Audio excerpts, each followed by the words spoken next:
सावधान, देश में लोकसभा चुनाव को लेकर आदर्श आचार संहिता लागू हो गया है।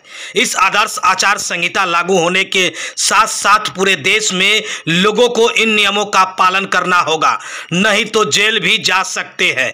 बता दें कि ज़्यादा रुपया लेकर नहीं चल सकते हैं, यानी कि 50,000 से ज़्यादा कैश लेकर आदर्श आचार संहिता लागू होने के बाद जो अब देश में लागू हो गया है लोकसभा चुनाव को लेकर, तो अब नहीं चल सकते हैं, नहीं तो सीधे जेल जाना भी पड़ सकता है अगर नियम तोड़े तो। अब जान ले किन किन नियमों का पालन करना होगा नेता एवं आम पब्लिकों को।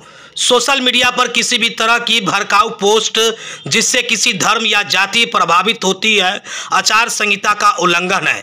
यानी कि फेसबुक, व्हाट्सएप समेत किसी भी तरह की सोशल मीडिया पर कोई ऐसा भड़काऊ पोस्ट आप ना करें जिससे आदर्श आचार संहिता का उल्लंघन होता हो। इसके साथ ही आपको बता दें कि चुनाव आयोग ने लोकसभा चुनाव 2024 की तारीखों का ऐलान कर दिया है। ऐसी के साथ साथ देश में आदर्श आचार संहिता लागू हो गया है। चलिए जानते हैं अब आदर्श आचार संहिता लागू होते ही तब ऐसे कौन से नियमों का पालन करना होगा जिनके उल्लंघन पर जेल की हवा तक खानी पड़ सकती है लोगों को। बता दें कि आदर्श आचार संहिता में 50,000 कैश से लेकर चल सकेंगे। इससे ज़्यादा कैश लेकर चलने पर आईडी, धन निकासी का प्रमाण आदि देना होगा। यानी कि 50,000 रुपया से अधिक आप रुपया लेकर सड़कों पर चलते हैं या सफ़र करते हैं तो ऐसे में उन पैसे का हिसाब यानी कि उनका बिल या किसी भी तरह का जो प्रमाण है उस पैसे का कि किस लिए या ले जा रहे हैं या ला रहे हैं, तो उनका प्रमाण आपको देना होगा जब आप चेक इन के दौरान धरा जाते हैं। तो कोई भी नेता या अधिकारी उद्घाटन या शिलान्यास नहीं कर सकता है। यानी कि किसी भी तरह का कोई शिलान्यास, सरकारी कार्यक्रम उद्घाटन या शिलान्यास, यानी कि उद्घाटन शिलान्यास के साथ कोई भी नेता या अधिकारी भी नहीं कर सकता है। सरकार नए कामों की स्वीकृति भी नहीं दे सकती है। यानी कि कोई भी सरकार हो देश में, राज्य सरकार या केंद्र सरकार, वो नए कामों की स्वीकृति यानी कि नए कामों का परमिशन नहीं दे सकती है। सरकार उपलब्धियों का प्रचार नहीं कराएगी। यानी कि कोई भी राज्य या केंद्र सरकार आदर्श आचार संहिता लागू होने के बाद किसी भी तरह का प्रचार प्रसार नहीं करवाएगी। सरकारी भवन में पीएम और सीएम के फोटो लगाने पर रोक रहेगा। यानी कि सरकार के जो भी सरकारी भवन है, सरकारी जो भी भवन है उसमें पीएम और सीएम यानी कि प्रधानमंत्री और मुख्यमंत्री के फोटो लगाने पर रोक रहेगा।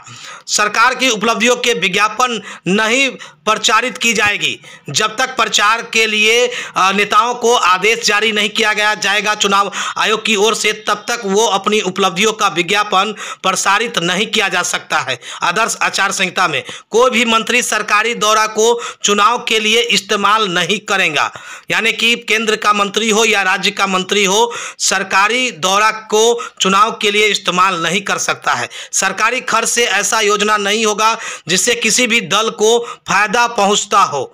यानी कि किसी भी पार्टी को किसी भी तरह का योजना नहीं दिया जाएगा सरकारी जिससे किसी भी पार्टी को फायदा पहुंचता हो। हर प्रत्याशी और राजनीतिक दल को जुलूस, रैली, जनसभा या बैठक करने के लिए चुनाव आयोग से मंजूरी लेनी होगी। यानी कि अपने जिला में चुनाव की जो कोषांग बनाई गई है उनसे आपको उस परमिशन लेना होगा। किसी भी तरह का दल का बैठक हो, रैली करना हो या जनसभा करना हो तो या जुलूस निकालना हो, किसी भी दल के लोगों को किसी भी तरह की बैठक करना हो तो इसके लिए आपको परमिशन लेना होगा। कोई भी उम्मीदवार ऐसा काम नहीं करेगा जिससे जाति, धर्म या भाषाई समुदाय के बीच मतभेद या घृणा फैले। यानी कि कोई भी प्रत्याशी जो अपने आप में किसी भी पार्टी से दावेदार है वो ऐसा काम या ऐसा कोई पोस्ट या ऐसा बयान नहीं देंगे जिससे धर्म या भाषाएं या किसी समुदाय पर मतभेद या घृणा फैले। वोट पाने के लिए घूस देना, शराब बांटना, मतदाताओं को परेशान करना भी आदर्श आचार संहिता का उल्लंघन है। यानी कि वोट के लिए किसी को पैसा देना, शराब बांटना, भोज भात खिलाना या मतदाता को परेशान करना किसी भी तरह वो भी आदर्श आचार संहिता का उल्लंघन माना जाएगा। अगर कोई भी नेता किसी पर व्यक्तिगत टिप्पणी करता है तो चुनाव आयोग कार्रवाई कर सकता है, यानी कि किसी भी नेता पर व्यक्तिगत टिप्पणी नहीं कर सकते हैं, ऐसे में उन पर कार्रवाई की जाएगी आदर्श आचार संहिता लागू होने से। अगर कोई आम आदमी भी इन नियमों का उल्लंघन करता है तो उसे भी जेल जाना पड़ सकता है।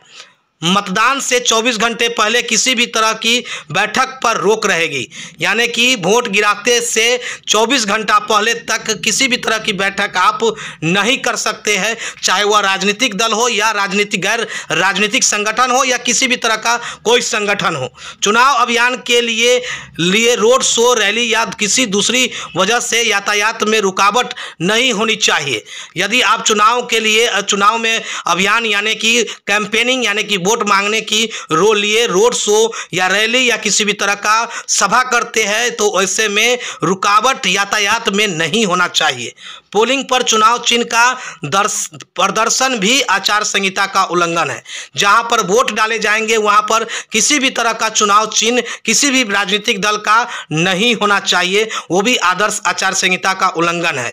हेलीपैड, मीटिंग ग्राउंड, बंगले, सरकारी गेस्ट हाउस जैसी सार्वजनिक जगहों पर प्रत्याशी एकाधिकार नहीं जमा सकते, यानी कि हेलीपैड जहां किसी भी तरह का हेलीकॉप्टर उतरता हो या मीटिंग ग्राउंड हो, किसी भी तरह का भवन का ग्राउंड हो या बंगले हो या सरकारी गेस्ट हाउस हो, जैसे सार्वजनिक जगहों पर किसी भी प्रत्याशी एकाधिकार नहीं जमा सकते, यानी कि वहां पर जम करके नहीं रह सकते हैं। सरकारी कर्मचारी निर्वाचन आयोग के कर्मचारी बनकर काम करेंगे।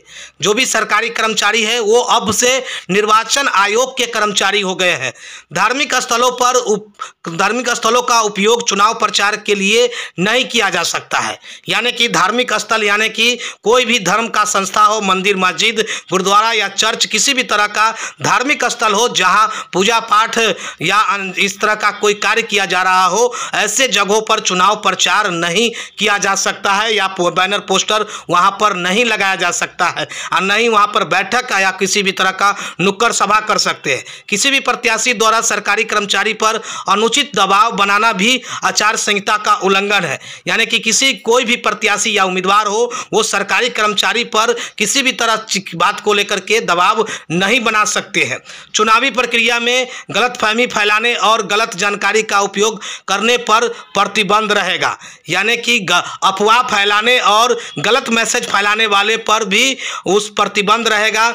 चुनावी विज्ञापन पर निर्धारित सीमा के अनुसार ही कोई भी पार्टी धन खर्च कर सकेंगे, यानी कि साथ ही धन के स्रोतों की जानकारी देनी होगी। कोई भी पार्टी हो उनको धन खर्च करने का जो कार्य है वो उसकी जानकारी चुनाव आयोग को देना होगा। इसके साथ ही मुख्य जानकारी जो लोग गलती कर पाते हैं और जेल भी जाते हैं, यानी कि सोशल मीडिया, किसी भी तरह की सोशल मीडिया जो प्लेटफॉर्म है उस सोशल मीडिया पर किसी भी तरह का भड़काऊ पोस्ट या किसी धर्म के खिलाफ या किसी जाति के खिलाफ या जाति प्रभावित कोई बातें आप नहीं कर सकते हैं, ये भी आचार संहिता का उल्लंघन माना जाएगा। तो ये सारे बातें आदर्श आचार संहिता में पूरी तरह से पालन करना होगा, वरना जेल भी जा सकते हैं। देखते रहे खबर मुजफ्फरपुर, आगे भी इस तरह की जानकारी देते रहेंगे। शो की प्रायोजक है मां भवानी डेकोर प्राइवेट लिमिटेड, मतलब a complete floor solution, new 0 mile Dadar road, Muzaffarpur.